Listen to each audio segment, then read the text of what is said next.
We have heard the term growing the game an awful lot in the last 3 years, but which pro golfers truly are the game changers and the most influential? And really, are they growing the game? Pro golf has had us in some pretty unprecedented times in the last 3 years. The arrival of Liv Golf turned the whole thing upside down. And it has meant that some players have had to either step up and try and make a difference, while others have kind of just stepped back and let others take on that mantle. So let's discuss who really are pro golf's biggest influencers these days and are really making a difference on the pro stage. So as you would have seen on the thumbnail, we had Rory Mcilroy, Tiger Woods and Bryson Dechambeau. And for sure, we're going to discuss all three of those. But there are some others that we need to also mention. So let's start with Tiger first. Okay, so I was still playing golf to a pretty good level and still practicing and playing a lot. Golf was one of the most important things in my life still in 1997 when Tiger Woods burst onto the scene.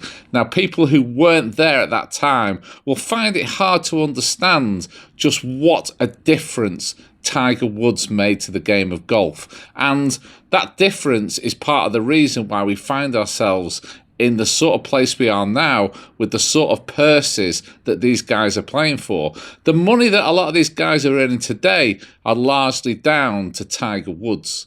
So in 1997 or pre-1997, golf was still seen as a old, fuddy-duddy, quite boring sport. And then all of a sudden, this absolute young phenom comes out of nowhere with an absolutely unbelievable game that was dynamic, that was exciting. He celebrated like had never been done before. He was doing things that had never been done before. And it took golf as a sport from here to here. Back in those days, there was no golfers on Nike adverts. It was all Michael Jordan. It was all basketball players, probably American football players, runners, that kind of thing. But all of a sudden, Tiger Woods was pretty much Nike's marquee sports person. So we can't even start to deny that Tiger Woods has played a massive part in growing the game and making a massive difference to the game of golf. But I have to say right now, I think his influence is severely diminished because for various reasons of things that have gone on in his personal life, he no longer can play the game as much as he used to, and when he does play, unfortunately for us all, he's just a mere shadow of the person he was before. So he is still playing a part in the background of professional golf, but he's not actually out in front and doing it actually on the golf course these days. So I would say now that Tiger Woods, although there's no denying that in the past he has probably been the biggest and most influential person in golf, probably as well as Jack Nicklaus, but you're going back way, way, way back there.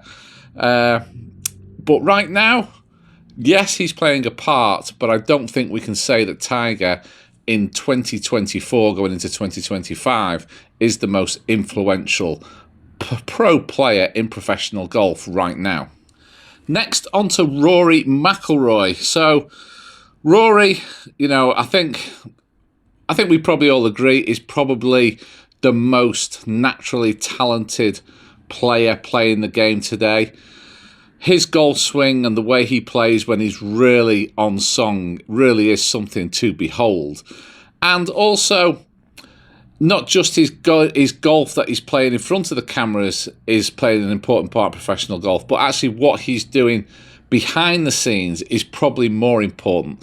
Because I believe that he's obviously on the PGA Tour side of this whole divide in professional golf. And this is just my opinion, by the way. You may not agree. If you don't agree, then get in the comments and let me know.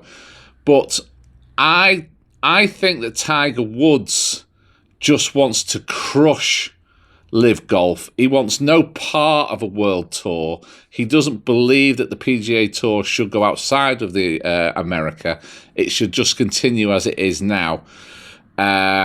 Whereas Rory, I think, is very important because he brings some balance into that side of the divide where, because he's more of an international player, he does think, and he has voiced it a lot recently, that, you know, golf is a world game and the biggest tour in the world shouldn't just play in one country. It should go around the world. It should go and play events in the UK. It should go and play events in Australia. It should go and play events in South Africa. It should go to South America. You know, these are all places where, again, I'm going to use that term, you can go and grow the game.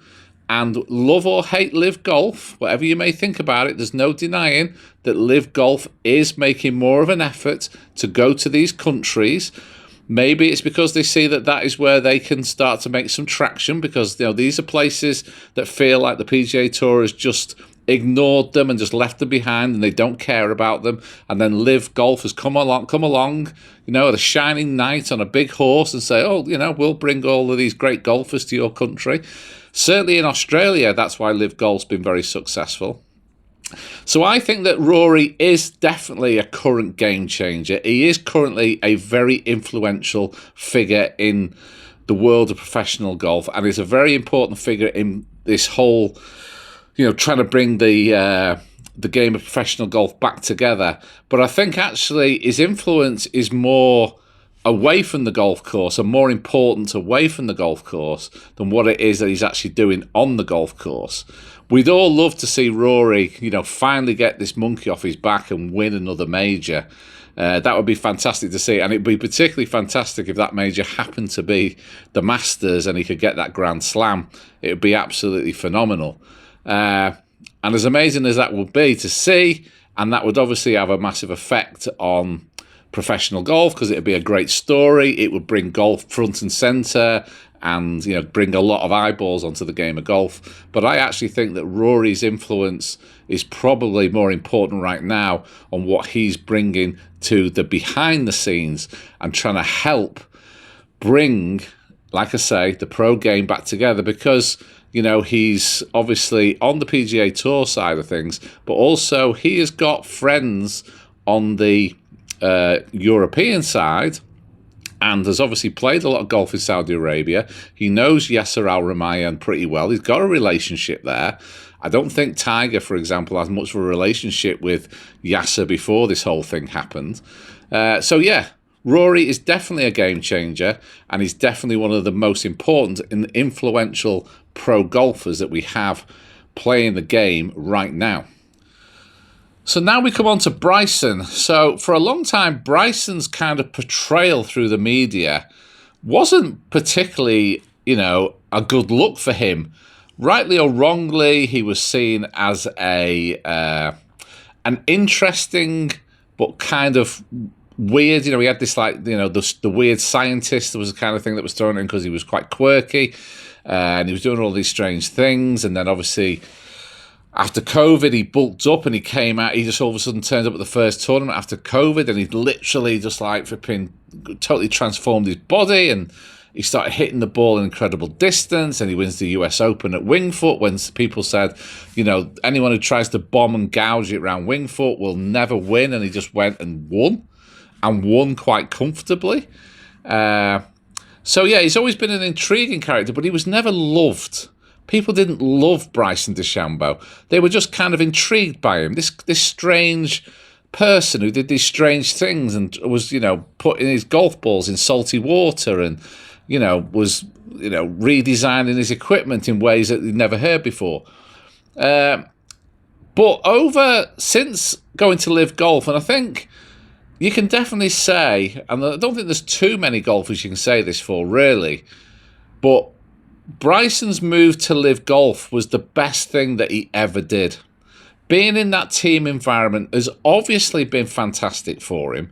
It's changed, I think it has played a part in changing who he is and appreciating that it's not all about him.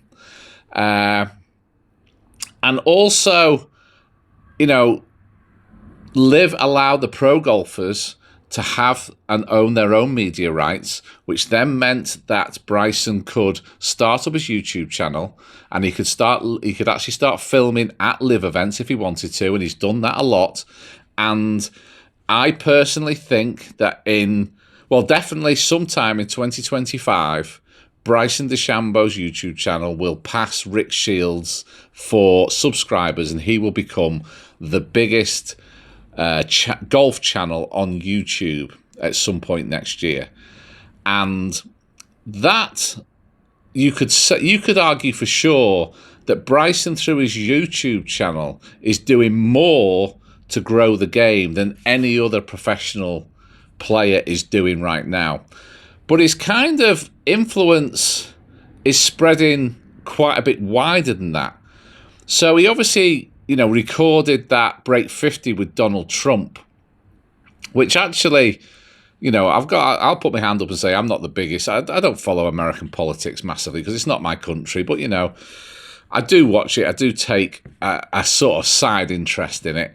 And when I watched Donald Trump in that video with Bryson DeChambeau, it's the first time that I watched Trump and was kind of like, I don't know the best way to describe it really, but kind of found him quite engaging, found him quite enjoyable to watch. Now, my theory on that was that this doesn't happen to Donald Trump very often, but he wasn't the alpha in the room. He was quite obviously massively inferior on the golf course to what Bryson DeChambeau was doing. And he was, which I thought was quite interesting to watch, was just like he couldn't believe what he was witnessing Bryson do on that break 50. The shots that he was hitting, hitting 3 woods, 300 yards onto par 4s and stuff like that. I mean, he was absolutely blown away. But I think in that video, Donald Trump came across better than I've ever seen him in anything else. And now Donald Trump is going to be, as of a couple of days ago, he's going to be the president of the United States, which is pretty much the most powerful person in the world. And guess who one of his best friends is? It's Bryson DeChambeau. I'm sat there watching Donald Trump do his victory speech, and he's going round talking to obviously some aides and some people that played an important part in his victory. And, he's going around and he thanks J.D. Vance as his vice president. He thanks his wife, and there's other people that I've never heard of that he's thanking them because they've done a lot of hard work that has contributed to the election. Next minute, he's thanking Bryson DeChambeau, and Bryson DeChambeau comes walking up on stage. I'm just like, what the hell? I want to thank some of the guys. We have up here today the U.S. Open champion. He's a fantastic golfer, slightly longer than me. It's a little bit longer than me. Just a little bit. Bryson DeChambeau is up here someplace. Bryson. Oh, look at him.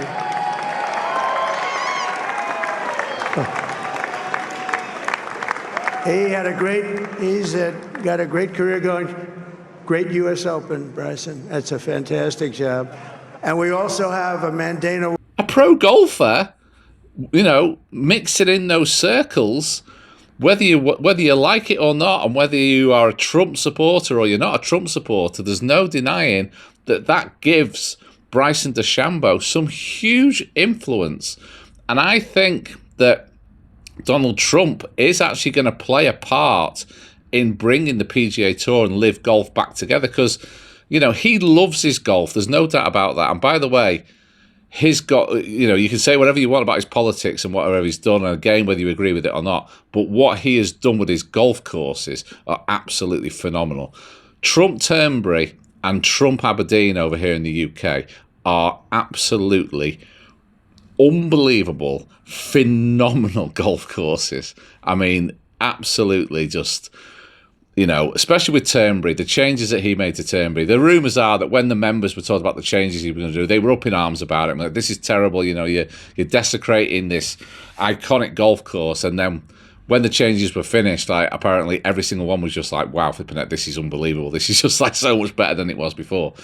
So, he loves his golf. It's one of his biggest passions in his life. And I think that he is going to play a part in bringing Liv and the PGA Tour together. And I also think that Bryson DeChambeau is going to play a part in that as well because he's got President Trump's ear. There's no question about that. So For reasons of Bryson's YouTube channel and the amount of reach that he has with that and the amount of people that he is getting interested in the game of golf and the fact that he's now in these circles with the President of the United States, I don't think that we can deny the fact that Bryson Dechambeau right now is definitely one of the most influential professional golfers that is playing the game right now. Please get in the comments. Let me know what you think about those three that we've mentioned there and which ones you think, do you agree or disagree with what I've said? Who do you think are the most influential? But who else is there? Who else is there? Well, from a purely playing point of view, you can't deny that Scottie Scheffler is definitely an influential player from the golf that he is playing. But I don't want to sound like I'm being sort of disrespectful here, and I'm really not, because for me, without a doubt, Scottie Scheffler is the #1 golfer in the world. No question. You just look at all of his shots gained stats, and that tells you that basically when Scottie Scheffler has a good putting week, he's either going to win or he's definitely going to be in the top 5. It's phenomenal, the talent and the control that he has on his golf ball. But he's not exciting. And that's not his fault. That's just his personality. He's just a really nice guy. The only time that he's done anything that has made people really sort of stand up and take notice and go, "Well, flipping out, what's going on here?" was when he got arrested. And that was, just because he was in the wrong place at the wrong time, really. So I can't say that I think that Scottie Scheffler is a really influential peer person. Is he getting people excited and making them take an interest in golf?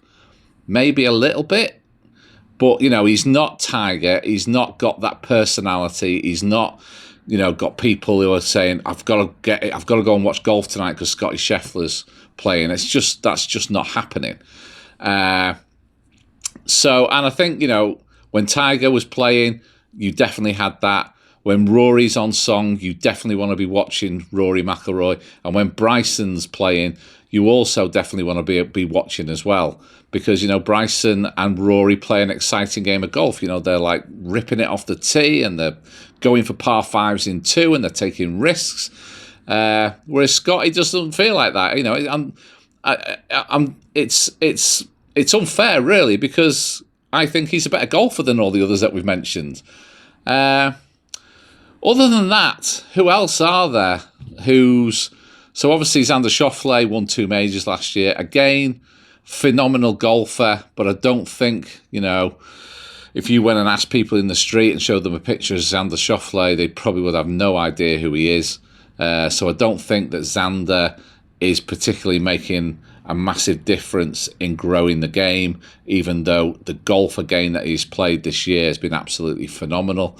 There are obviously a lot of characters in professional golf, but, do they have the platform to really make a difference?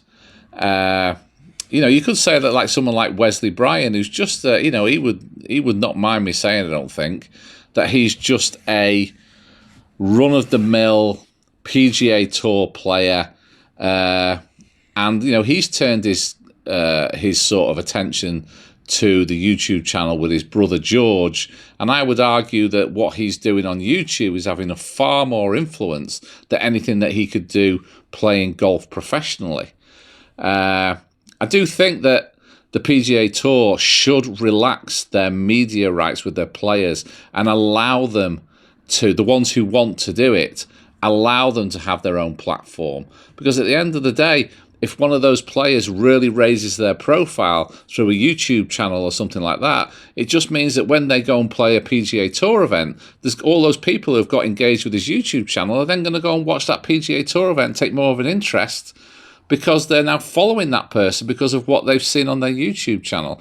I just don't understand why the PGA Tour, and it's definitely one of the things that the players that left really cited as something that they really didn't like, and Phil Mickelson was definitely a big voice in that as well.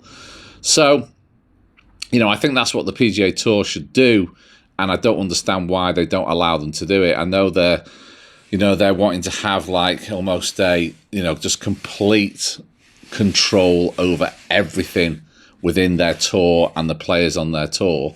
But I think the game has changed. Liv has changed. The playing field has been changed quite considerably.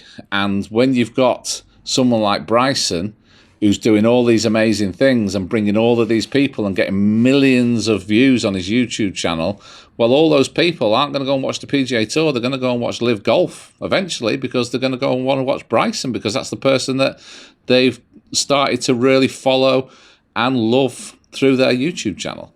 So PGA Tour, you need to buck up and let these players have their media, have some slack on their media rights and let them do what they want to do. I'm struggling to think of anyone else, really, who's making that big a difference. If you can think of anyone, please get in the comments below. But I have to say, I think that right now, that probably the biggest game changer and the most influential person in professional golf right now is probably Bryson Dechambeau, closely followed by Rory Mcilroy. And obviously, when Tiger turns up and limps around the golf course, although we hate to see him struggling, we don't want to see that Tiger Woods. We want to remember that unbelievable, phenomenal player that came along and changed the game. I don't enjoy watching Tiger these days and just seeing him struggle to break par, and he's limping and he's struggling to even get around 18 holes. But even that being the case, when he turns up for a tournament, the world takes notice and a lot of people tune in to watch. So Tiger still has his influence, but unfortunately his golf game isn't allowing him to actually have an influence on competing to try and win some tournaments. And whether that will change in the future, I personally think that it'll never happen. I think that now the injuries that he sustained are too much to be able to compete at the top of professional golf. But there's no denying that when he turns up, maybe the 6 times a year, it's a big event. Maybe it's a bigger event now because we get to see it so little. So Tiger definitely does, move the needle. But I think the biggest needle mover right now is Bryson, closely followed by Rory Mcilroy. If you disagree or agree, please get in the comments and let me know what you think. I'm always very, very intrigued to see what you put in the comments and what your sort of views on all of these things that we talk about are. So I look forward to reading those, and I will see you in the next podcast.